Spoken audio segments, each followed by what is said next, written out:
Hi everything! Kamusta na kayong lahat? Ready na ba ang inyong mga tenga para makapakinig ng isa na namang makabagbag damdaming kwentong pag-ibig? Ito po ay sa panulat ni Miss Ena. Jeff, kailangan nating mag-usap about your fiancé. Panimula ni Lola. Nakaupo siya sa kanyang armchair habang tinitingnan ng apo sa harap niya. Nakangiti si Jeff ngunit halata sa kanyang mata ang tensyon. Opo, Lola. Ano pong tungkol sa kanya? Sagot ni Jeff na medyo nagtataka. Apo, I just don't feel right about her. May iba akong pakaramdam sa kanya. Hindi ko ma-explain. Pero hindi ko siya gusto.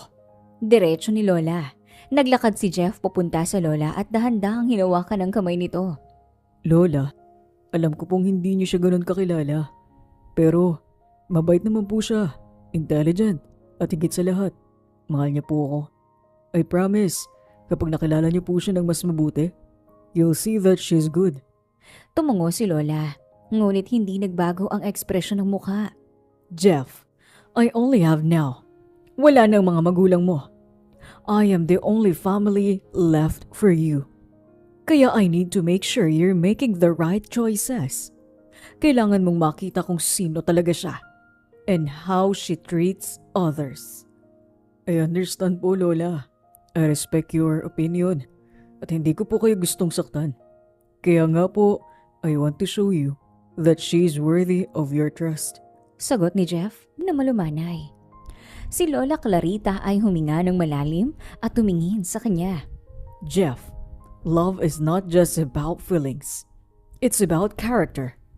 Paano kung lumabas ang tunay niyang ugali kapag kasal na kayo? Paano kung yaman lang pala ang gusto niya? Lola, alam kong hindi siya perfect, but she's genuine. Please po, just give her a chance.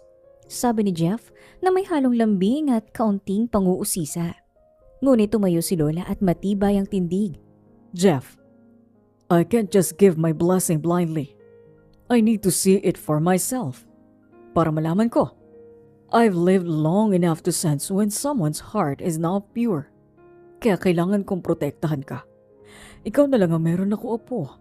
Tumango si Jeff na ramdam ang bigat ng sinasabi ng Lola. I get it, Lola. I know you only want what's best for me. At hindi ako bulag para hindi makita yon. But I love her. At gusto ko rin po na makita niyo yun. Si Lola Clarita ay ngumiti ng bahagya ngunit may halong seryosong tingin. Alam ko, Apo. Pero love is not enough. I need to be sure that the person you choose is not just charming or polite. Kailangan kong makita ang kabaitan niya, integrity, and respect. Kahit nasa pinakamaliit na bagay. Lola, I promise, I'll prove it to you. I will make sure you see the truth. Hindi siya gaya ng iniisip niyo. Sagot ni Jeff na hawak pa rin ang kamay ng Lola. Jeff, sana ay tama ka sa mga sinasabi mo. I really hope you're right. Pero tandaan mo, I will protect you. At gagawin kong lahat para magampanan ko yon. Sagot ni Lola at tumitig sa apo. Thank you po, Lola. Di ko po kayo bibiguin, I promise. Sagot ni Jeff na mahigpit ang yakap sa matanda. Tahimik silang nakaupo at magkatabi sa sala. Alam ni Jeff na hindi sapat ang pagmamahal para patunayan ng tama. Kailangan niyang makita mismo ang ugali ni Vanessa. Hindi lang para sa sarili niya, kundi para sa tiwala ng lola niya. Lola, I'll do whatever it takes to show you she's the one. Sabi ni Jeff sa determinadong tingin. Tumango si Lola na halatang may bahagyang pag-aalinlangan. Then show me, Apo. Show me the truth. And be careful. Hindi lahat ay may magandang intentions. Lumabas si Jeff sa sala na ramdam ang bigat ng responsibilidad. Hindi lamang para sa kanyang relasyon, kundi para sa tiwala ng lola at sa kanyang kinabukasan. Alam niyang ito ang simula ng isang mahaba at masalimuot na proseso. Isang simula kung saan pagmamahal, tiwala at karakter ang magiging sukatahan ng bawat hakbang. Nung araw ding iyon ay nagkita sina Jeff at Vanessa. Vanessa, kailangan natin pag-usapan si Lola Clarita. Sabi ni Jeff na medyo tense. Yeah? Anong meron sa kanya? Nakangiting tanong ni Vanessa. I told her about you. Pero mukhang confused siya. Parang hindi siya sigurado sa'yo. Paliwanag ni Jeff. Biglang tumaas ang boses ni Vanessa. Confused? So what? I don't care. We're together, right? Isn't that enough? Natigilan si Jeff. Vanessa, hindi lang to tungkol sa atin. Lola is all I have left. She raised me. She wants to make sure I make the right choices. I'm sorry. Nagkamali lang ako. I didn't mean it like that. Gagawin ko lahat para magustuhan niya ako. I'll show her I'm sincere. Buntong hininga ni Vanessa habang bumaba ang boses. Tumango si Jeff na bahagyang napangiti. That's all I'm asking. Be yourself. Be sincere. That's enough. Promise, I'll do my best. Para sa'yo at para kay Lola. Sagot ni Vanessa at hinawakan ang kamay niya. Good. I just want you to understand. Lola's approvals matter to me. Sabi ni Jeff, I get it. I'll make it work. Don't worry babe. I'll be the perfect fiancé for both of you. Sagot ni Vanessa at ngumiti. Tahimik silang naglakad habang magkahawak ang kamay. Alam ni Jeff na simula pa lamang ito. Kailangan ipakita ni Vanessa ang totoong ugali niya sa Lola. At kailangan ni Jeff maging maingat. Panatagma ng loob ni Jeff sa mga pangako ni Vanessa ay lingid sa kanyang kaalaman ang plano ng Lola. Jeff, pupunta ako ng US. May aasikasuhin lang akong negosyo doon. Medyo matagal din ako roon. Sabi ni Lola Clarita isang umaga sa kusina. Business trip na naman po, Lola. Okay po. Safe travels po, Lola. Sagot ni Jeff na hindi alam ang tunay na dahilan ng pag-alis ng Lola. Ngunit sa likod ng kanyang mga mata ay may kakaibang ningning si Lola Clarita. Hindi siya talaga aalis sa bansa. Sa halip ay may ibang plano siya. Isang plano na matagal niyang pinag-isipan. Pagdating sa rest house ng pamilya ay lihim siyang sumakay sa sasakyan kasama ang matalik na kaibigan niyang si Teresita. Isang matanda ring may talento sa mga disguise at make-up. Ready ka na ba? Tanong ni Teresita habang inaayos ang scarf at salamin sa mukha ng Lola. Handa na, Teresita. Kailangan ko makita ang lahat sa pamamagitan ng sarili kong mata. Hindi pwede na basta ko lang mararamdaman. Kailangan kong magpanggap para malaman kung sino ang tunay na babae sa buhay ni Jeff. Sagot ni Lola Clarita. Sa ilang minuto ay nag-iba ang itsura ni Lola Clarita. Mas bata ang dating. May simpleng damit at ang buhok ay nakatali ng simple. Kahit ang paraan ng kanyang pagtayo at kilos ay nagbago na para talagang ibang tao talaga siya. Perfect na. Hindi ka na makikilala ni Jeff at ni Vanessa. Sabi ni Teresita at tinitingnan ang resulta sa salamin. Lumakad si Lola palabas ng rest house at dahan-dahang huminga. This is it. Kailangan kong makita kung paano sila sa normal nilang mundo. Kailangan kong malaman kung tunay ang puso ng dalaga at kung paano siya makitungo sa mga tao sa paligid niya. Samantala, sa mansyon ay abala si Jeff sa pag-aasikaso ng mga araw na gagawin at sa pakikipag-usap kay Vanessa. Hindi niya alam na may lihim na misyon si Lola Clarita na para sa kanya ay business trip lang ang dahilan ng pag-alis ng Lola. Babe, siguraduhin mo na nasa ayos ang lahat dito habang wala si Lola. I want everything to look perfect, sabi ni Vanessa na may halong confidence at curiosity. Yes, babe, don't worry. I'll handle everything. Sagot ni Jeff na hindi rin alam na si Lola mismo ang susubaybay sa bawat kilos nila ngunit suot ang isang maskara, disguise at ibang pagkakakilanlan. Sa isang maliit na silid sa rest house ay nakaupo si Lola at nakatingin sa window na nakaharap sa mansyon. From here, I can see everything and I will know the truth kung sino ang karapat-dapat sa puso ng apo ko. Bulong niya sa sarili.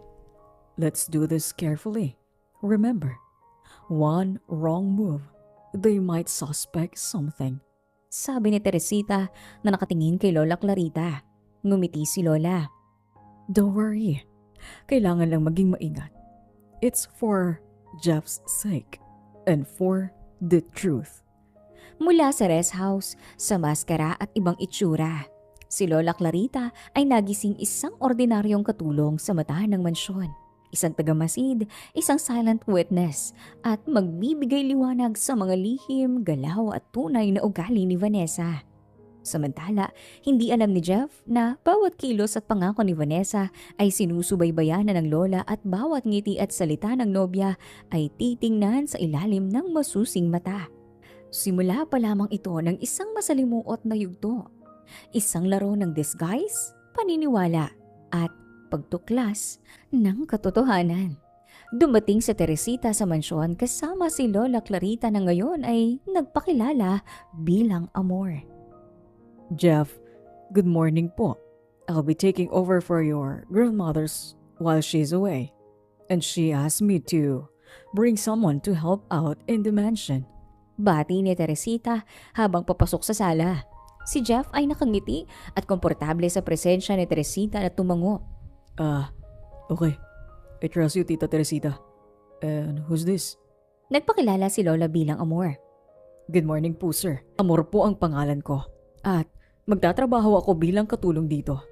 Tinitigan ni Jeff ang matanda ng sandali. Ramdam niya na may familiar sa mga mata nito. Ngunit napansin niya rin ang profesional na kilos at magalang na tono nito. Alright. Welcome, Amor. I trust Tita Teresita's judgment. Ngunit kumontra si Vanessa na nakalapit kay Jeff. Babe, seriously? Sa tingin mo, makakapagtrabaho pa siya? Para wala siyang alam sa gawaing bahay. Si Jeff ay medyo napangiti pero nagpatuloy. Babe, don't judge. Tita Teresita knows her well. If she recommends her, that's good enough for me.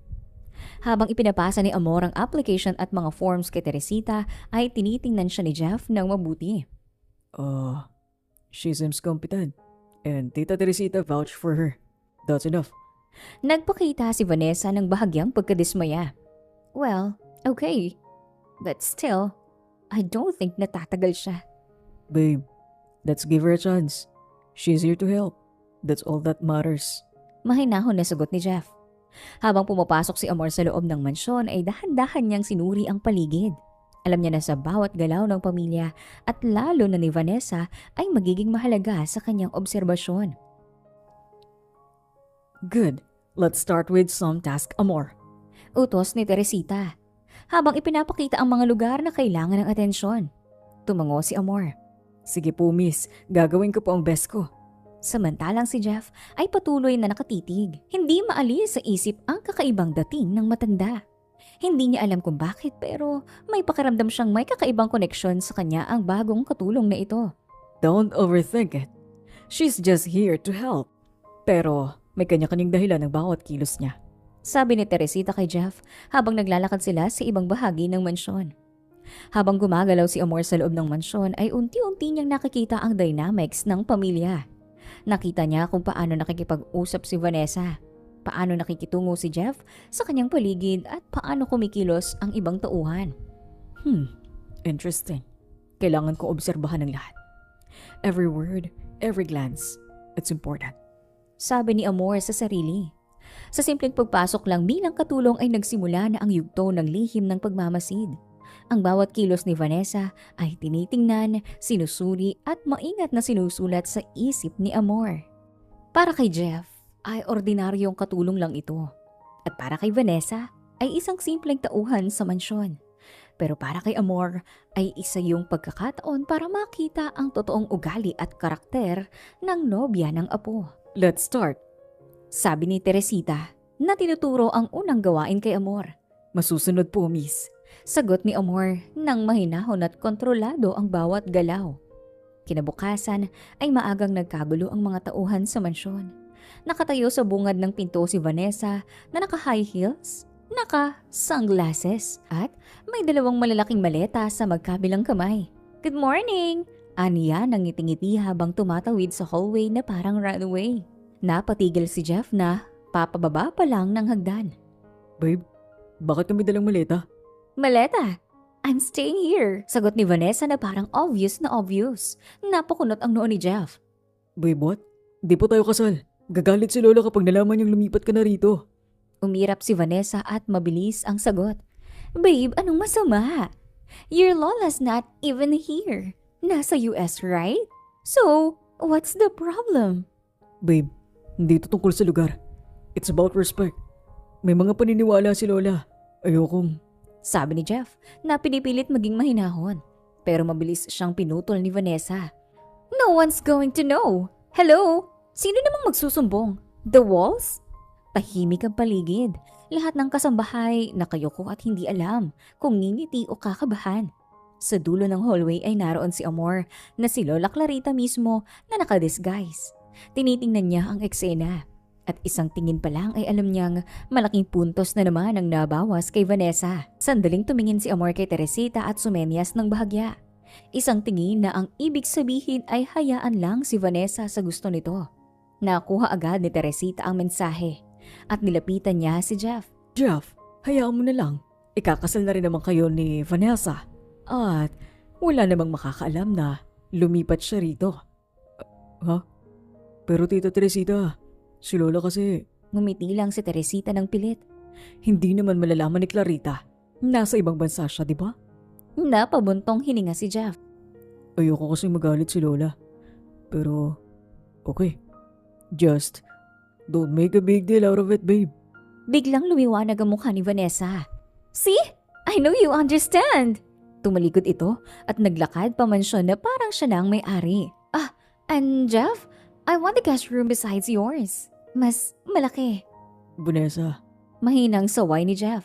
Yes, I know. Respect. I'll behave.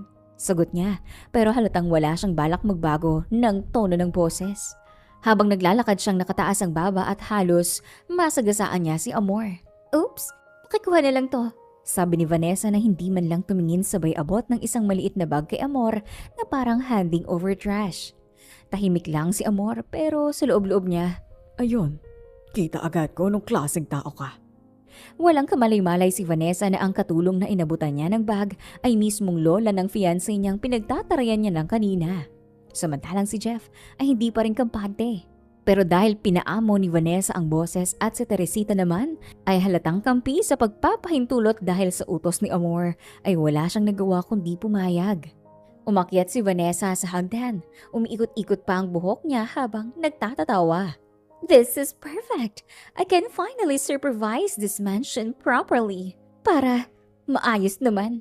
Narinig iyon ni Amor at nakatingin lang siya ng tahimik. Ngunit alam ni Teresita ang iniisip ng matanda. This will make things faster. Bulong ni Lola sa sarili habang inaayos ang bitbit na bag na iniabot sa kanya ng fiancé ng apo niya. Wala siyang kamalay-malay. Si Vanessa ay nagsisimula ng ipakita ang tunay na ugali niya.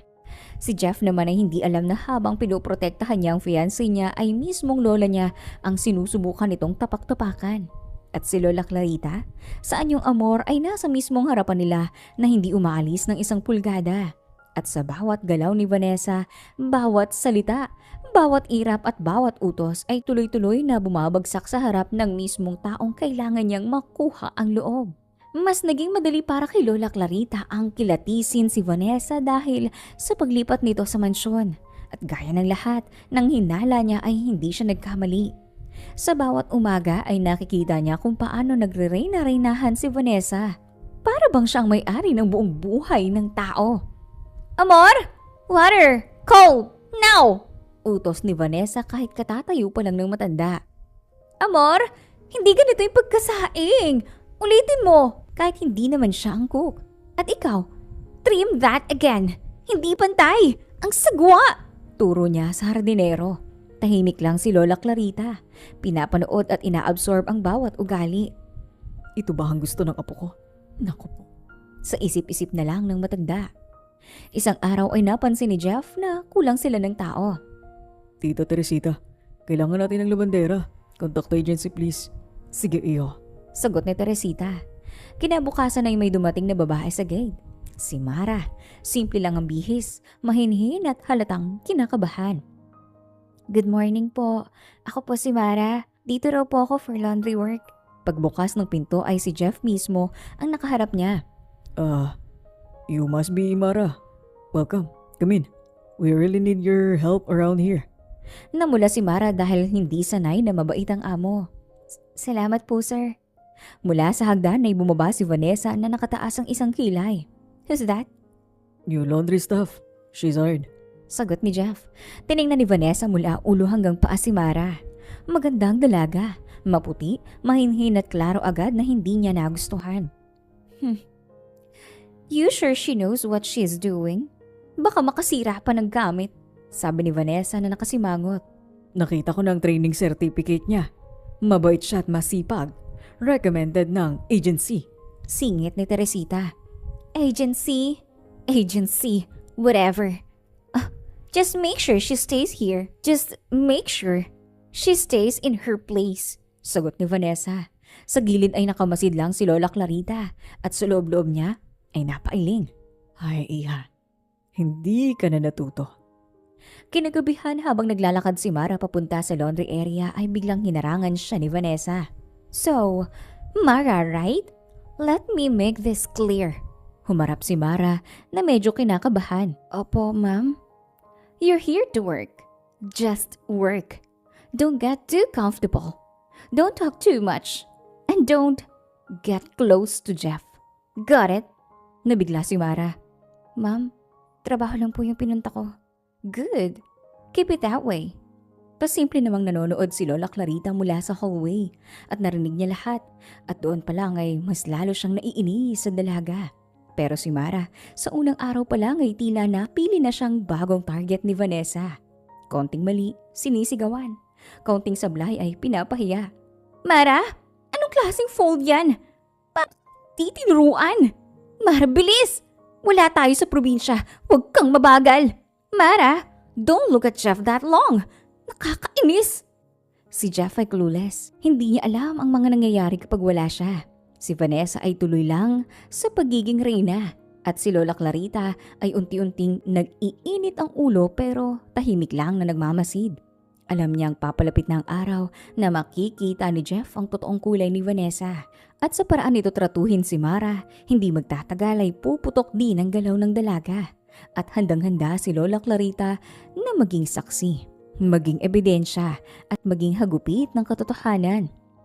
Sa mga unang araw ni Mara sa mansyon ay palagi siyang pinag-iinitan ni Vanessa. Mara, ang bagal mo naman! Anong ginawa mo sa laundry? Sigaw ni Vanessa habang hawak ang basket ng damit. Nagpunas lang po, ma'am. Sagot ni Mara, nanginginig sa takot. Nagpunas lang? Ay nako, hindi ka dapat dito. Bakit kailangan mo pang mag-training? Utos ni Vanessa at binagsak ang ilang damit sa mesa. Tahimik lang si Lola Clarita na palihim na sumusubaybay sa lahat. Ngunit sa bawat pangungutya ni Vanessa kay Mara ay unti-unting tumataas ang dugo sa katawan niya.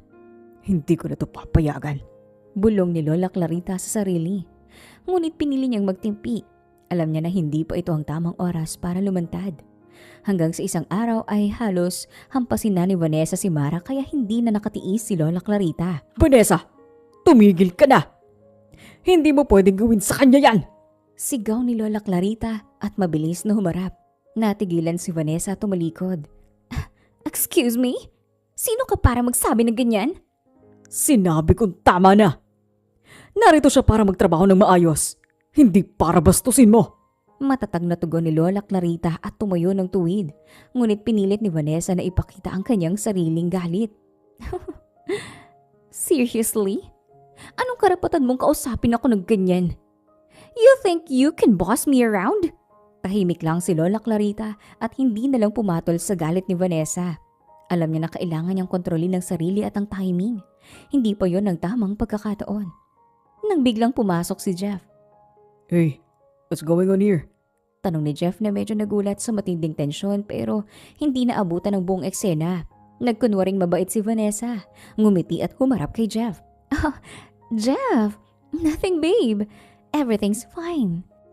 Gutom na ako, tara kumain na tayo. Sabi niya, sabay ayos ng buhok. Napatingin si Jeff na medyo nagulat pero tumango. Sure, gutom na din ako. Sabi niya at hindi batid na may maliit na tensyon pa sa paligid. Tahimik si Lola Clarita sa isang sulok at nakamasid kay Vanessa habang naglalakad siya papunta sa dining area kasama si Jeff. Alam niya na may plano si Vanessa pero kailangan niyang maghintay. Patience. Timing is everything. Bulong ni Lola Clarita sa sarili. Habang naglalakad ay napansin ni Lola Clarita ang paraan ng pagtingin ni Vanessa kay Mara. Halos makita sa mata ng dalaga ang insecurity at galit. Ngunit pinilit niya na huwag mapansin iyon sa harap ni Jeff. Jeff, please, kumain na tayo. Patuloy ni Vanessa at pinipilit na magmukhang mabait at masaya. Yeah, tara. Sagot ni Jeff na bahagyang nag-aalala sa kakaibang dating ng dalaga. Sa isang sulok ay nakatayo si Mara na tahimik at nanginginig pero nagsusumikap na huwag mapansin si Vanessa. Alam niyang bawat kilos at tingin ng nobya ni Jeff ay may mabigat na kahulugan sa trabaho niya. Si Lola Clarita sa kabila ng lahat ay nakangiti sa sarili. Alam niya na unti-unti ay lumalabas na ang tunay na ugali ni Vanessa. At sa oras na iyon, bawat kilos, bawat galaw at bawat salita ay magiging mahalaga para sa kanyang plano. Kahit na nagkunwari si Vanessa sa harap ni Jeff at nakikita ni Lola Clarita ang likod ng maskara ng nobya, ang pagkaka-insecure, ang pagiging mapang-api sa iba, ang labis na pagmamalabis sa kapangyarihan. Soon, Jeff will see the truth. And Mara, I will protect her. But for now, patience. Bulong ni Lola Clarita sa sarili. At habang naglalakad silang tatlo, si Jeff, si Vanessa at si Lola Clarita ay tahimik na nagmamasid ang matanda. Alam niya, ang simpleng lunch break na ito ay isa sa maraming pagkakataon na susubukan niyang maingat na obserbahan ang bawat galaw ni Vanessa nang hindi pa nadidiskubre ang totoong pagkatao ng matanda. Sa sumunod na mga araw ay hindi na talaga tumigil si Vanessa sa pang-aapi kay Mara. Tuwing wala si Jeff sa mansyon at madalas kapag nasa trabaho, may meeting o kasama si Teresita para ayusin ang kasal, ay parang nagiging reyna si Vanessa na walang balak magpatalo. Mara! Bakit hindi pantay yung pagkakalatag ng table runner? My gosh! Ang pangit tingnan! Sigaw ni Vanessa habang nakalagay ang dalawang kamay sa bewang. Pasensya na po ma'am, aayusin ko po. Sabi ni Mara at agad na inayos ang tela kahit nanginginig pa ang daliri niya dahil sa pagod. Alam mo, kung tamad ka, umuwi ka na lang sa probinsya mo. Hindi rito ang lugar mo. Dagdag ni Vanessa habang naglalakad papalayo. Suot ang robe na parang nasa fashion show. Tahimik lang si Mara. Pinili niyang lunukin ang sakit at hindi gumanti. Hindi dahil duwag siya kundi dahil kailangan niya ng trabaho. Kailangan niyang makapagpadala ng pera sa probinsya para sa ama niyang may sakit. Kapag nawala pa ang trabaho niya ay paano na sila? Sa tuwing iniisip niya ang kalagayan ng kanyang ama na nakaratay sa maliit nilang kubo sa Leyte ay lumalakas ang loob niyang magtiis. Konting tiis pa, Mara, para kay Papa. Bulong niya sa sarili habang pinupunas ang luha bago pa ito bumagsak. Sa likod ng kisame, mula sa may hagdan ay palagi lang nakamasid si Lola Clarita habang ginagawang abono ang dignidad ni Mara. Paulit-ulit niyang nakakita ang pangaalipusta ni Vanessa at bagamat nagpipigil pa rin siya ay unti-unti nang kumikirot ang dibdib niya.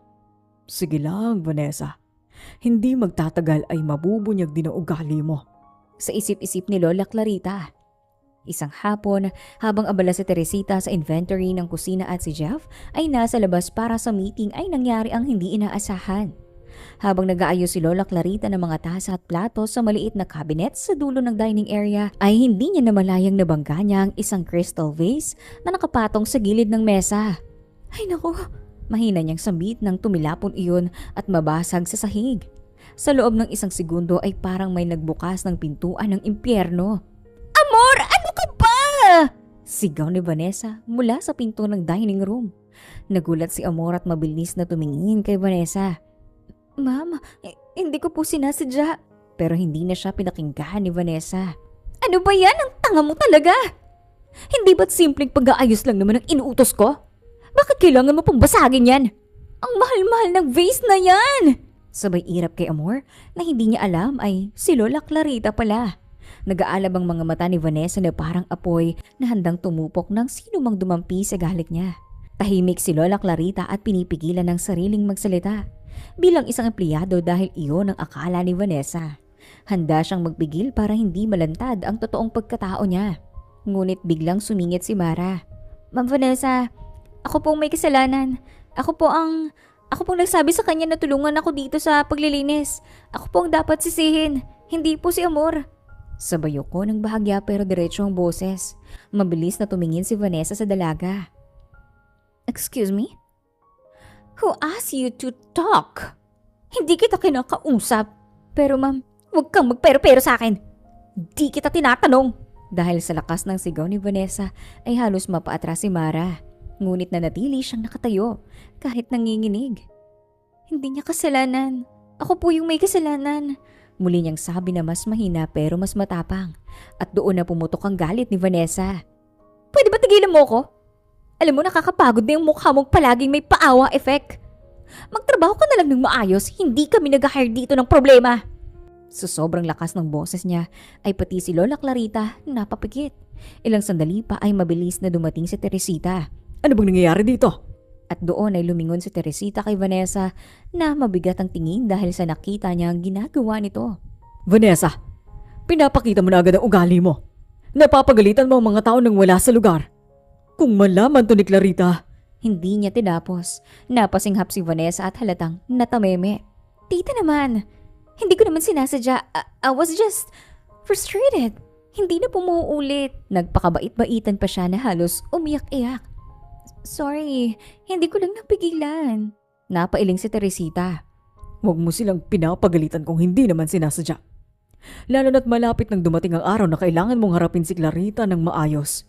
Isa pa, hindi mo sila dapat pinapahiya. Tahimik lang si Vanessa pero sa loob niya ay kumukulo ang dugo. Dahil dyan, Mara may utang ka sa akin. Sa isip-isip ni Vanessa. Tumalikod si Teresita para tulungan si Mara at Lola Clarita at lumapit sa kanila upang tingnan ang nabasag na vase. Okay lang to, amor. Aksidente lang. Mara, tulungan mo siyang maglinis. Sabi ni Teresita. Tumango siya.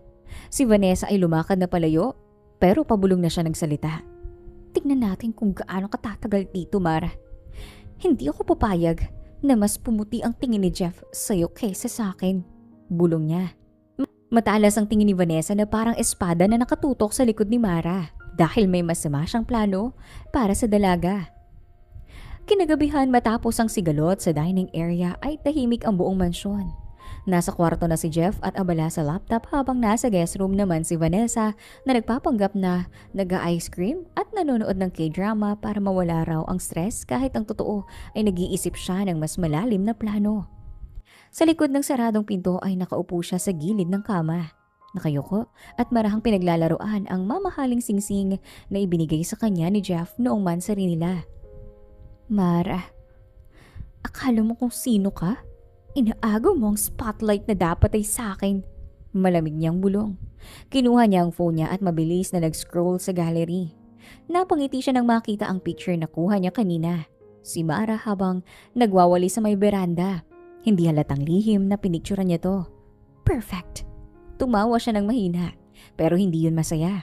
Parang tawa ng babaeng sanay makuha lahat ng gusto at walang balak magpatalo kahit kailan. Kinabukasan, maaga pa lang ay nagising na si Mara dahil may naiwang note si Teresita sa mesa sa kusina. Pakilinisan ang storage room sa likod.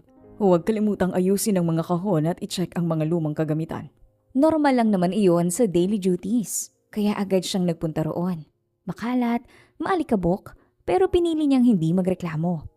Habang nagliligpit si Mara ay hindi niya alam na nasa labas si Vanessa. Nakasilip sa may maliit na siwang ng pinto. Naka-cross arms, nakangisi at parang naghihintay ng tamang sandali. Pagkatapos ng ilang minuto ay lumabas si Vanessa. Dala ang isang mamahaling singsing na itinago niya kaninang madaling araw. Dahan-dahan niya itong inilagay sa ibabaw ng isang kahong nakabukas at diretsong maaabot ni Mara kapag humawak ito. Good luck, dear. Bulong niya bago umalis. Si Lola Clarita naman ay nagwali sa may hallway. Biglang napatingin siya sa direksyon ni Vanessa at nagtaka dahil sobrang aga ng babaeng iyon para gumising. Ngunit bago pa niya malapitan ay mabilis na lumayo si Vanessa na parang walang ginawa. Parang may binabalak ang babaeng iyon. Sa isip ni Lola Clarita. Ngunit hindi niya muna pinansin dahil ayaw niyang maghinala nang wala sa lugar. Makalipas ang halos isang oras ay pumasok si Vanessa sa storage room. Nakasimangot siya at kunwari naghahanap ng isang gamit. Mara! Tawag niya na medyo malakas. Nagulat si Mara at agad lumingon. Ma'am, yung singsing ko nawawala. Regalo pa sa akin ni Jeff yun! Bulalas ni Vanessa. Nalaki ang mata ni Mara. Ma'am, hindi ko po alam. Pero hindi na siya pinatapos ni Vanessa. Tumungo ito diretsyong sa kahong katabi ni Mara at kinuha ang singsing na siya mismo ang naglagay kanina. Oh my gosh! Hawak niya ang singsing at tumingin kay Mara na parang may nakitang magnanakaw. Bakit nandito to?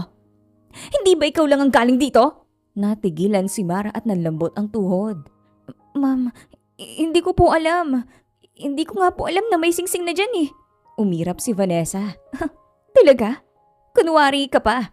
Sa tingin mo maniniwala si Jeff sa palusot mo pag nalaman niyang ikaw ang may balak kumuha ng singsing ko? Umiiyak na si Mara sa takot. Ma'am, hindi ko po gagawin yun. Kahit kailan hindi ko po naisip na kumuha ng hindi sa akin. Nag-baby voice pa si Vanessa. Yeah, right. Ang galing mo magpanggap, ano? Napahawak si Mara sa dibdib niya. Maniwala po kayo. Mahirap lang po kami pero please stop. Hinawi ni Vanessa ang hangin gamit ang kamay.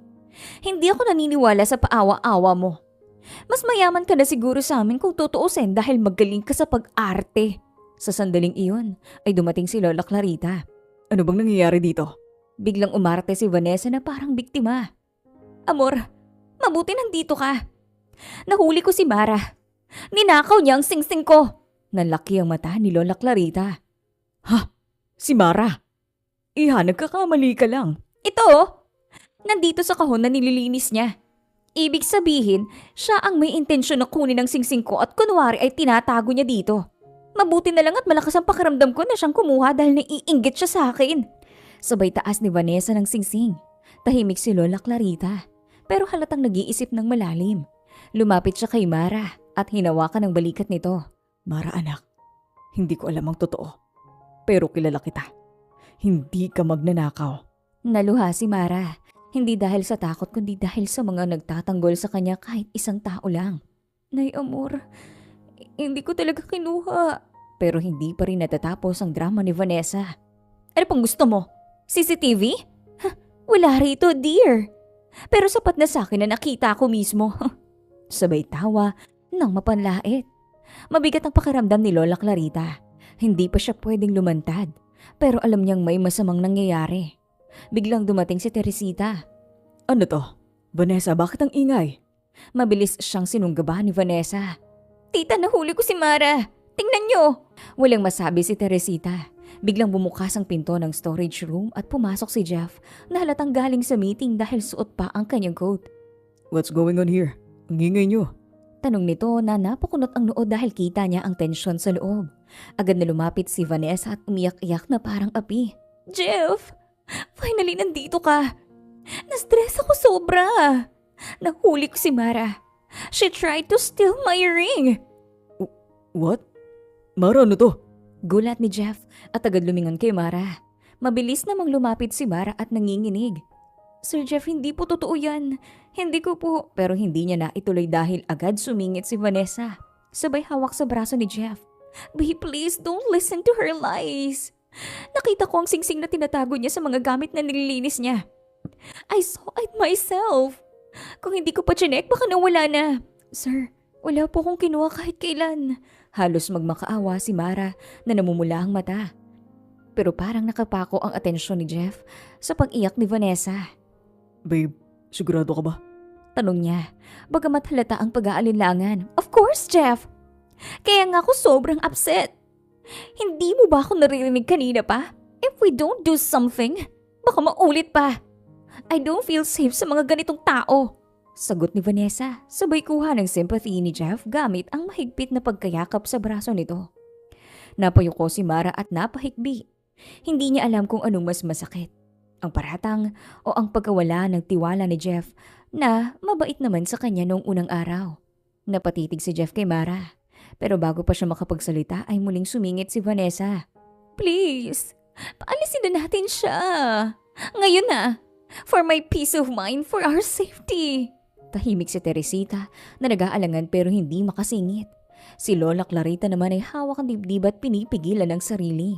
Maya-maya'y tumango si Jeff ng mahina at hindi kumbinsido pero wala nang ibang choice dahil sobrang agresibo ni Vanessa.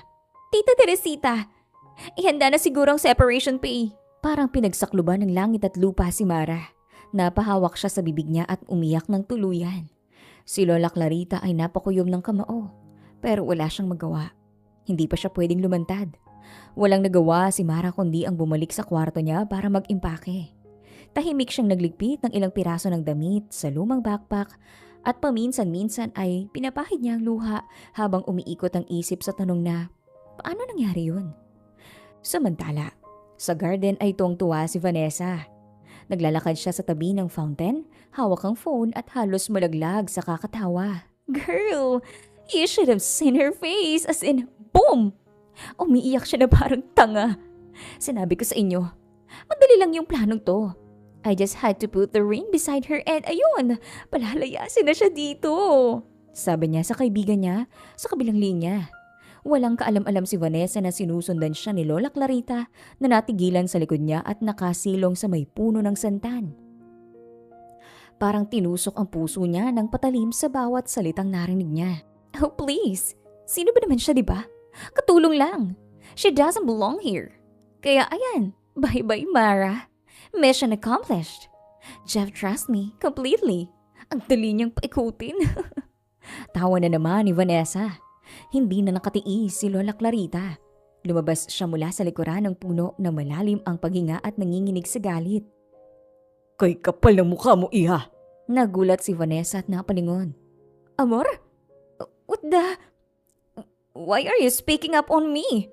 Pero hindi nagpa-apekto si Lola Clarita. Lumapit siya at matigas ang tingin. Narinig ko lahat ng sinabi mo. Lahat. Pinalayas mo ang inosenteng tao dahil sa kasinungalingan mo. Umangat ang kilay ni Vanessa. Excuse me? Katulong ka lang. You don't get to talk to me like that. Sobra ka na, Vanessa. Kung ano man ang balak mo. Sagot ni Lola Clarita na mas lumapit pa. Pero hindi pa siya natatapos nang itulak siya ni Vanessa. Get out of my way, old woman! Hindi inaasahan ni Vanessa na gaganti si Lola Clarita pero marahan at hindi marahas. Hinawakan siya nito sa braso at mariing nagsalita. Hindi ka na nakakatuwa at hindi mo rin ako kayang takutin. Nagkagulo sila at nagsisigawan. Nakarinig ang mga gardener at nagsilapitan. Si Vanessa naman ay takot at galit na naghalo at nagtataray. Get off me! Let go! Crazy ka ba? Pero patuloy si Lola Clarita na tumingin ng diretso sa mga mata ni Vanessa. Kung inakala mong wala kang kalaban, nagkakamali ka. At doon nagsimula ang kaguluhang hindi na mapipigilan. Paglabas ni Mara mula sa laundry area ay narinig na niya agad ang nakakairitang boses ni Vanessa na matinis, galit at walang preno. Nagmamadali siyang lumapit at doon niya naabutang pinapatulan ni Vanessa si Lola Clarita. Sinabi ko na sa'yo na huwag mo akong pinagagalitan kasi katulong ka lang dito. Are you out of your mind? Sigaw ni Vanessa at itinuro-turo si Lola Clarita. Nakita ni Mara ang pag-atras ng matanda. Kita sa mukha ni Lola Clarita ang pagkalito at sakit. Sandali lang, bakit ho kayo napatol sa matanda? Humarang si Mara pero lalo lang itong ikinagalit ni Vanessa. Tumahimik ka! Hindi kita kinakausap, huwag kang sumasabat kung ayaw mong pagsisihan. Biglang umangat ang kamay ni Vanessa na handang manakit. Hindi na nakapagpigil si Mara. Hinablot niya ang braso ni Vanessa at itinulak ito palayo. Tama na po, Ma'am Vanessa. Sumusobra na po kayo. Grabe. Pero bago niya maituloy ay isang malakas na sigaw ang kanilang narinig. Enough! Si Jeff iyon. Galit at halatang nanggaling sa meeting at napatawag dahil sa gulo. Agad na nagkunwaring kawawa si Vanessa. Tumakbo papunta kay Jeff at humawak sa braso nito. Han, sinaktan nila ako. Pinagtulungan ako ng dalawang katulong na yan. Hindi ko na kaya, sobra na sila. Napatigil si Jeff at napabuntong hininga. Kita sa mukha niyang hindi siya sigurado kung ano ang nangyari. Pero halatang nalilito siya at naiipit. Vanessa, ano bang nangyayari? Mahina niyang tanong. Ano pa bang nangyayari? Hindi pa ba obvious sa'yo kung anong ginawa nila? Palayasin mo sila, Jeff. Kung ayaw mo, ako ang aalis. Mariing sagot ni Vanessa na tumutulo pakuno ang luha. Nanginig ang dibdib ni Mara. Mabilis siyang lumingon kay Amor. Na si Lola Clarita pala at nakita niyang nag-aalalang nakatingin sa apo. Pero nanatiling tahimik ang matanda. Amor, I'm sorry pero kailangan niyo na rin umalis sa bahay. Mas mabuti na. Ngunit bago niya matapos iyon ay biglang nagsalita si Lola Clarita ng boses na matigas, matapang at may pinaglalaban. You do not get to throw me out of my own household, Jeffrey. Natigilan ang lahat. Lalong natigilan si Jeff dahil naging fluent English ang matanda. at ibang-iba na ang tono ng boses. Dahan-dahan ay iniabot ni Lola Clarita ang kanyang ulo at hinila ang wig. At isinunod na isinuot ang mamahalin niyang salamin. Isang iglap na parang umalingaw-ngaw sa buong mansyon ang katahimikan. Lola, Halos pabulong na sabi ni Jeff at hindi makapaniwala. Namutla si Vanessa. Lola Clarita? Ikaw si... Amor? Ngumiti ang matanda pero hindi iyon mabait ng ngiti. yes, Iha. Ako nga. Halos mabagsak ni Vanessa ang panga niya sa sahig. Halatang nawala ng hangin ang dibdib niya. Si Mara naman ay tulalang nakatingin at hindi niya alam kung luluhod ba siya, yayakapin ng matanda o magtatago sa kahihiyan. Ano po? Kayo po pala. Nauutal niyang sagot. Hinawakan ni Lola Clarita ang kamay ni Mara. Don't worry, Iha. You did nothing wrong. At humarap siya kay Jeff. Apo, ngayon mo na maintindihan kung bakit ko ginawa to. Gusto kong makilala ang babaeng gusto mong pakasalan. At ngayon, buo ko nang nakita. Nag-iba ang mukha ni Jeff. Galit, dismaya at hiya ang sunod-sunod na naramdaman. Lola, anong nakita nyo? Lahat. Ang pambabastos niya sa mga katulong. Ang pagmamata niya sa bahay na ito. At higit sa lahat, ang usapan nila ng kaibigan niya sa telepono kanina. Sagot ni Lola Clarita. Natahimik si Jeff. Usapan? Bulong niya. Lumapit ang matanda na seryoso ang tingin. Narinig kong may kausap siya kanina. At sinabi niyang, siya ang may plano na mapagbintangan si Mara na kinuha ang singsing. It's just a frame-up, iho. Inosente si Mara. Napalunok si Jeff at nanikip ang dibdib. Hindi totoo yan. Nagsisinungaling siya, Jeff! Sigaw ni Vanessa at nanginginig. Wala kang karapatang bastusin ng lola ko. Madiin na boses ni Jeff. Jeff, listen to me. Mahal kita. Hindi ko gagawin yun, please. Paninira lang nila sa akin yun. Pati yung Mara na yan, ginagamit niya yung lola mo. Siya ang may kasalanan at may pakana nito. Ang magkagulo tayo. Para magalit kayo sa akin. Alam ni Lola ang lahat. At nagawa mo pang saktan siya. Putol ni Jeff na malamig ang boses. Hindi ko sinasadya. Pilit ni Vanessa. Pero inilingon ni Jeff ang tingin kay Lola Clarita na may bahagyang pasa sa braso mula sa pagkakahawak ni Vanessa kanina. Doon na tuluyang nabasag ang naiiritang pasensya ni Jeff. Vanessa, umalis ka na. Ngayon din. Nagigigil na bulong niya. Jeff, please. Give me a chance. No. Wala ka ng lugar dito. Hindi ko hahayang bastusin mo ang pamilya ko. Lalo ng lola ko at lalo ng taong wala namang ginagawang masama sa'yo. Mariing sagot ni Jeff. Dahan-dahang umatras si Vanessa na nanginginig ang labi. Pero walang mapagsidla ng mukhang nahubaran ng kaplastikan. Hindi ka nakikinig sa akin? Sa kanila ka naniniwala? Halos paos niyang tanong at desperada. Saglit na tumingin si Jeff kay Mara, saka kay Lola Clarita. Mga taong pinakita ang kabutihan sa kanya kahit pinalayas niya si Mara kanina lang. Yes. Sa kanila ako naniniwala. Sagot niya. Isang matinding hikbi ang lumabas kay Vanessa bago ito nagmadaling lumabas ng mansyon. Dala lamang ang sarili niya at ang cellphone. Pagkasara ng pinto ay napabuntong hininga si Jeff at agad lumapit kay Lola Clarita. Lola, I'm so sorry. Sana sinabi niyo agad. At mas mabuti bang hindi mo nalaman ang tunay niyang kulay? Sometimes, the truth needs a stage. And tonight, nakita mo na ang buong palabas. Sagot ng matanda. Napaluhod si Mara sa hiya. Ma'am, pasensya na po kung nakialam ako. Ngumiti si Lola Clarita at tinapik ang kamay niya. Iha, dahil sa'yo, hindi ako nasaktan. Ikaw ang totoong may puso rito. Nag-angat ng ulo si Jeff at tumingin kay Mara. At doon nagsimula ang bagong kabanata sa mansyon at ang pagtatapos ng ilusyon ni Vanessa, ang dapat mahalin at pagkatiwalaan. Hindi naging ganun kadali para kay Jeff ang pagkalimot kay Vanessa.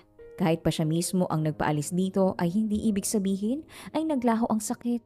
Matagal din naging bahagi ng buhay niya ang babae. Mga taon, hindi buwan at hindi ganun kasimple burahin ng mga nakasanayan, alaala at mga planong sabay nilang ipinangako noon. Kaya naman, kahit anong pagtatapang-tapangan ng ginagawa ni Jeff sa harap ni Lola Clarita ay ramdam ng matanda ang bigat sa dibdib ng apo niya. Napapansin niya kung paano ito biglang tumahimik kapag nababanggit ang pangalan ng ex. Napapansin niya rin kung paano nawawala ang gana nito sa pagkain. Kung paano ito madalas nakatunganga sa veranda at kung paano ito palaging nakakulong sa kwarto kapag hindi pumapasok sa opisina. Give him time. Time heals. Even the wounds he doesn't want to show. Bulong ni Lola Clarita sa sarili habang pinagmamasdan ang madilim na pasilyo isang gabi. Isang gabing malamig at mahamog ay nagbago ang ihip ng hangin. Kinakatok ni Mara ang pinto ni Jeff dahil hindi ito bumaba para kumain ng hapunan. Sir Jeff? Walang sagot. Napakunot noo ang dalaga. Dahil kahit depressed si Jeff nitong mga nakalipas na araw ay hindi ito ganong katagal na hindi nagpaparamdam. Kaya dahan-dahan niyang pinihit ang doorknob na nakabukas. Pagpasok niya ay bumungad si Jeff na nakahandusay sa gilid ng kama. Namumula ang mukha. Hinihingal at tila nawawala ng malay. Sir Jeff, ang init mo! Mabilis siyang lumapit at tinapik ang binata.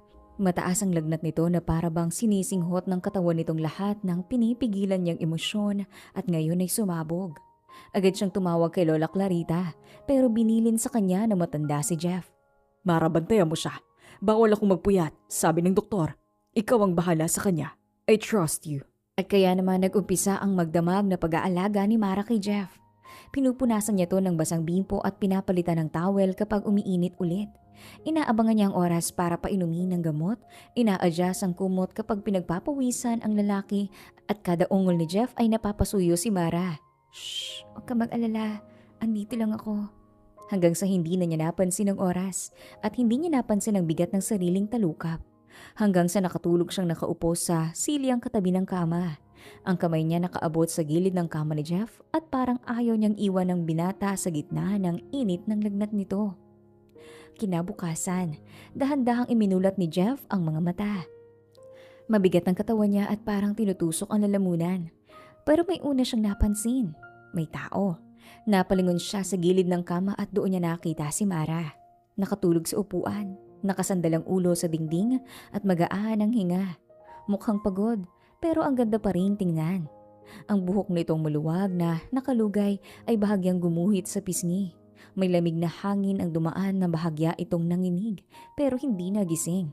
At doon, sa unang pagkakataong malinaw ang isip ni Jeff na mula nang paalisin niya si Vanessa ay may kakaibang kumislot sa dibdib ni Jeff. Parang ngayon niya lang nakita si Mara ng buo. Hindi bilang empleyado, hindi bilang tao sa bahay, pero bilang babae. Isang babaeng naglaan ng buong magdamag para alagaan siyang parang hindi siya pabigat. Isang babaeng handang magpuyat, handang mapagod, at handang magsakripisyo para sa kanya. Hindi yun nagawa ni Vanessa kahit minsan. Napatingin si Jeff sa kamay ni Mara na nakapatong sa gilid ng kama. Matagal niyang tiningnan iyon at tahimik na inilapit ang kamay niya. Dahan-dahan niyang hinawakan ang daliri nito. Hindi gumalaw si Mara. Thank you. Hindi ko alam na ganito ka kabait. Mahinang sabi ni Jeff na halos pabulong. Tumingin siya ulit sa mukha nito at doon niya nakita si Mara pala ay hindi lang maganda. May kalinisan nito na hindi pakitang tao. May busilak na puso. May lakas na hindi sigaw kundi kusa. Ibang-iba kay Vanessa na punong-puno ng arte, yabang at pagpapanggap. Kailangan ni Jeff ng sandali para umupo at ituon ang tingin sa natutulog na dalaga. Mas matagal niyang tinitigan, mas klaro ang nakikita niya.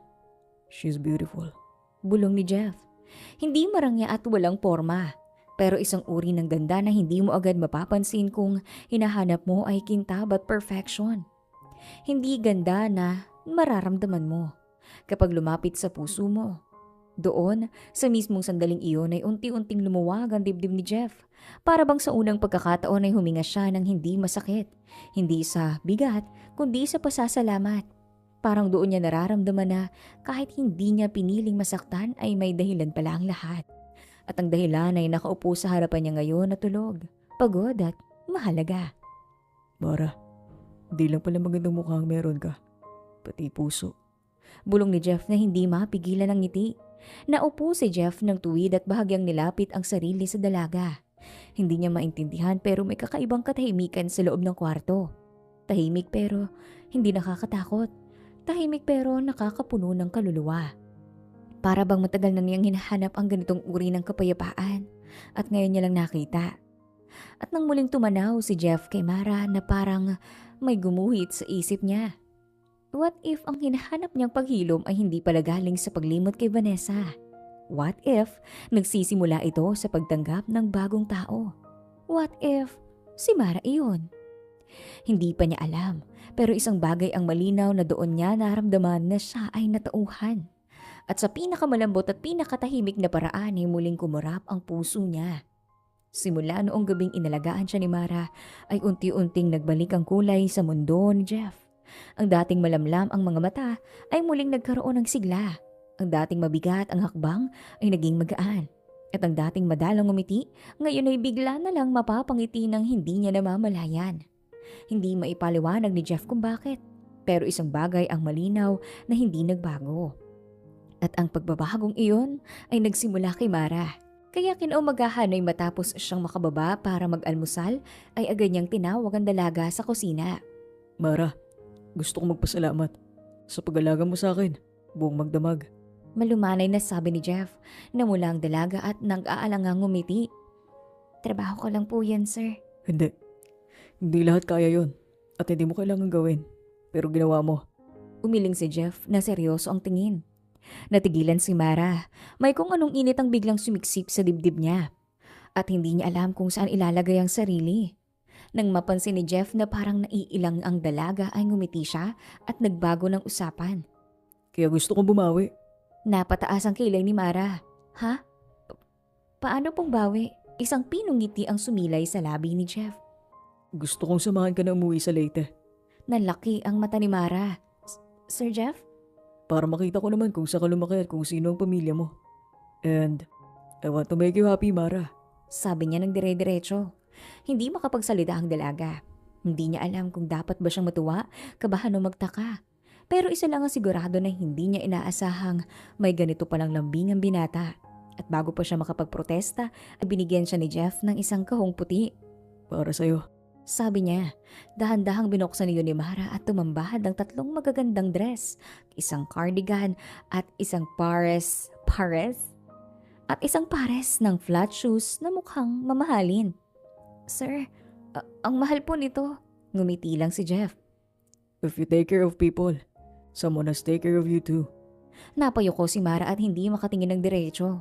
Hindi niya alam kung anong klaseng mabuting gawa ang nagawa niya para bigyan ng ganitong klaseng atensyon ng binata.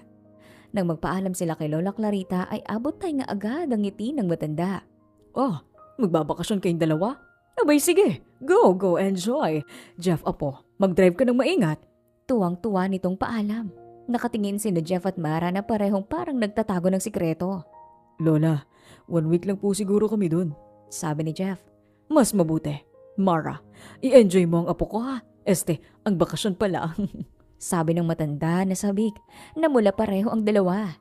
Hindi umimik si Jeff pero sa loob-loob niya ay kung alam lang daw ng lola niya. Gamit ang SUV ni Jeff ay bumiyahe sila patungong Leyte. Mahahabang-habang oras sa kalsada at mahabang katahimikan sa pagitan pero kakaibang gaan ang naramdaman nilang dalawa. Minsan nagtatawanan sila sa mga kwento ni Jeff tungkol sa kabataan niya. Minsan naman ay umiiyak si Mara sa mga biro. Oo, kasi natatawa siya hanggang napapaiyak. At minsan, sabay silang natahimik habang pinagmamasdahan ng tanawin. Walang salita at walang pilitan. Pero komportableng-komportable.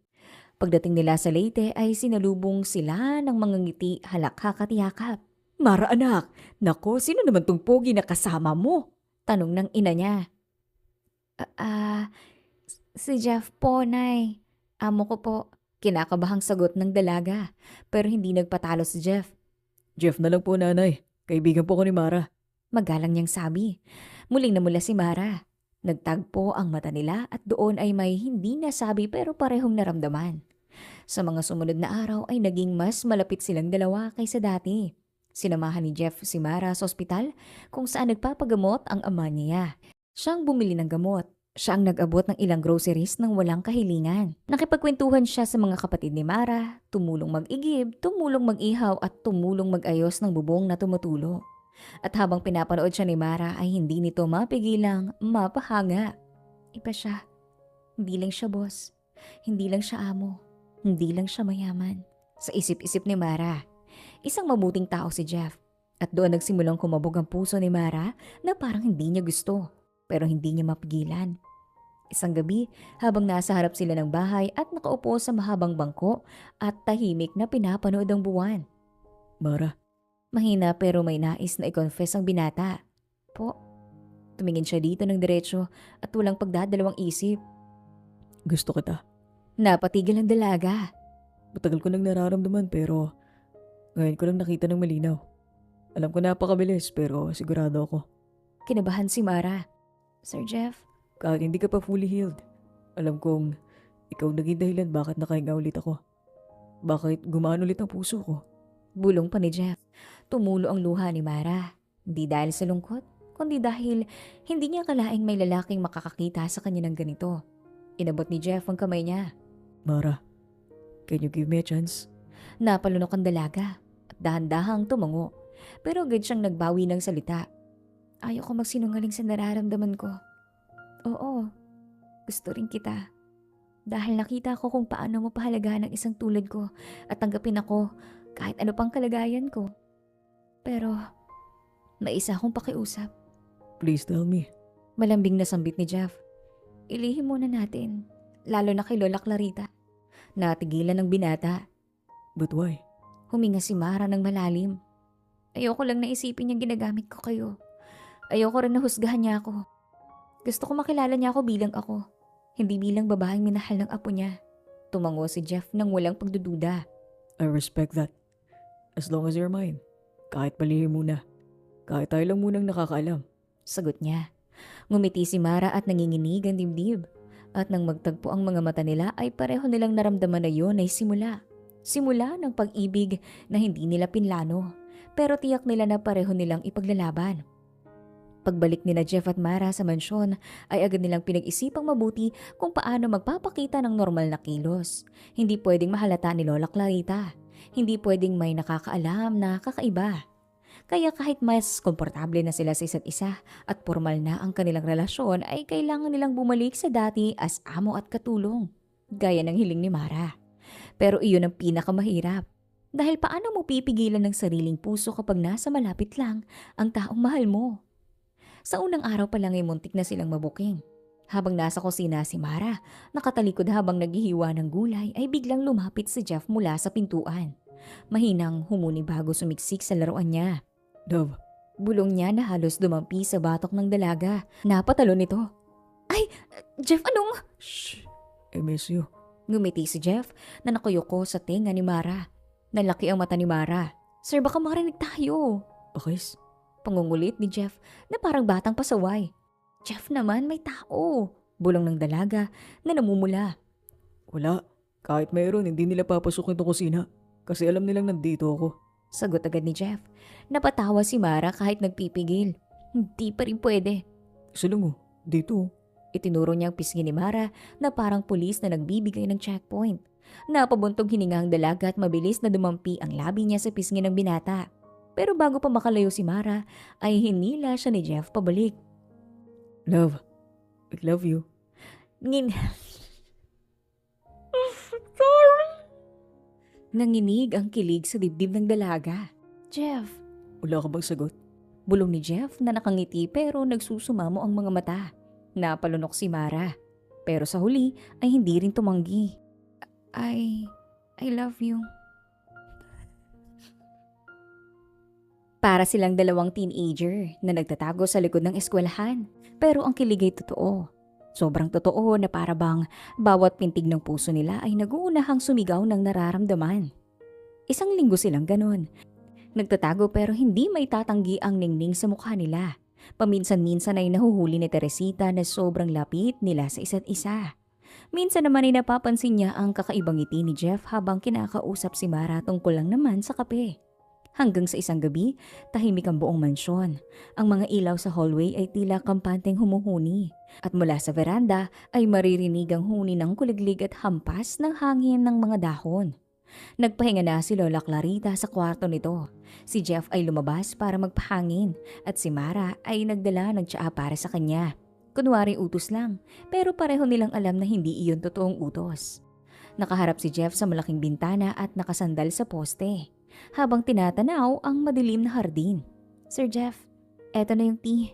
Mahina at maingat na sabi ni Mara. Inilapag nito ang tasa sa mesa. Pero bago pa siya makaalis ay hinawakan ni Jeff ang pulso ni Mara. Mara, Napahinto ang dalaga. Tumingin si Jeff sa kanya ng dahan-dahan.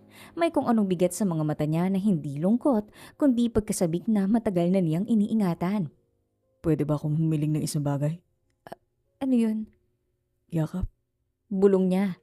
Tumigil ang mundo ni Mara pero hindi na niya napigilan ng puso. Dahan-dahang lumapit siya at yumakap kay Jeff. At doon ay parang sumabog ang lahat ng emosyon na ilang linggong pinipigilan nila. Ang yakap ay naging paghawak. Ang paghawak ay naging paghila. At hindi nagtagal ay naglapat ang kanilang mga labi. Mainit, malambing at matagal nilang hinihintay.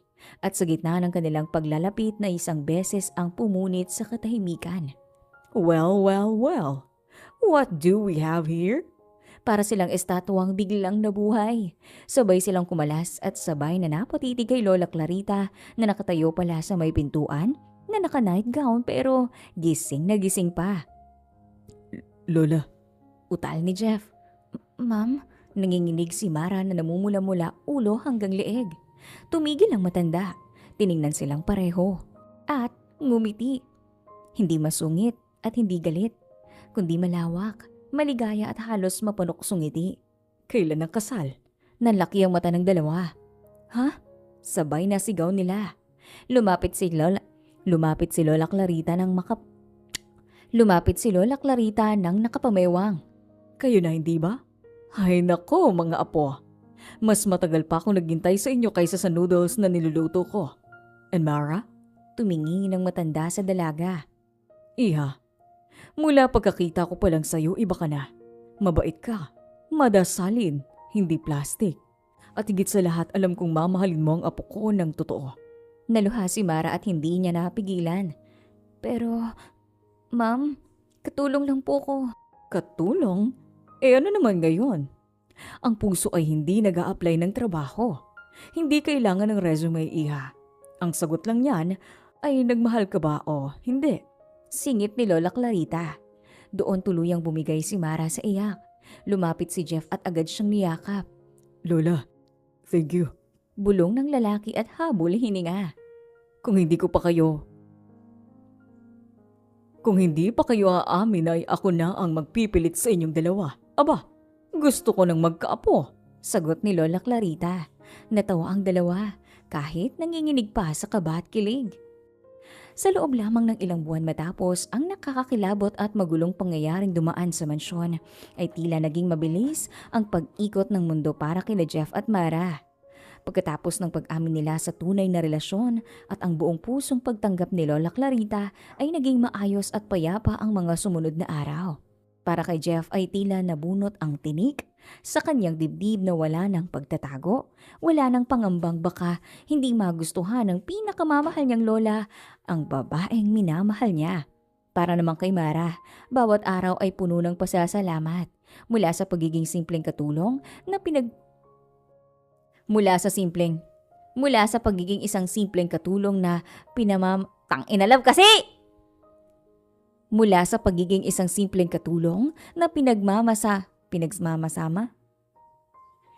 Mula sa pagiging isang simpleng katulong na pinagmamasama ng iba, ngayon nakatayo siya sa lugar na kailanman ay hindi niya inakalang mararating. Hindi na nagpatumpik-tumpik pa si Jeff. Sa isang tahimik na gabi sa mansyon, habang kumikislap ang maliliit na ilaw sa hardin, ay nagsasalubong lang ang lamig ng hangin at bango ng mga bulaklak, ay lumuhod siya sa harap ni Mara. Naluha ang dalaga at halos hindi makapaniwala. Isang simpleng singsing, isang matamis na pangako, isang pusong walang pag-aalinlangan. Iyon ang alok ni Jeff. Walang pagdadalawang isip na tinanggap iyon ni Mara.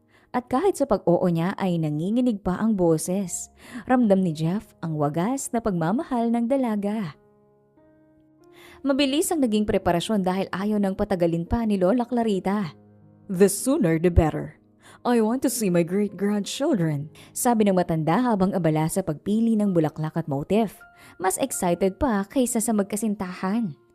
Sa araw ng kasal ay nasilayan ng lahat ang mala prinsesang kagandahan ni Mara sa kanyang puting gown.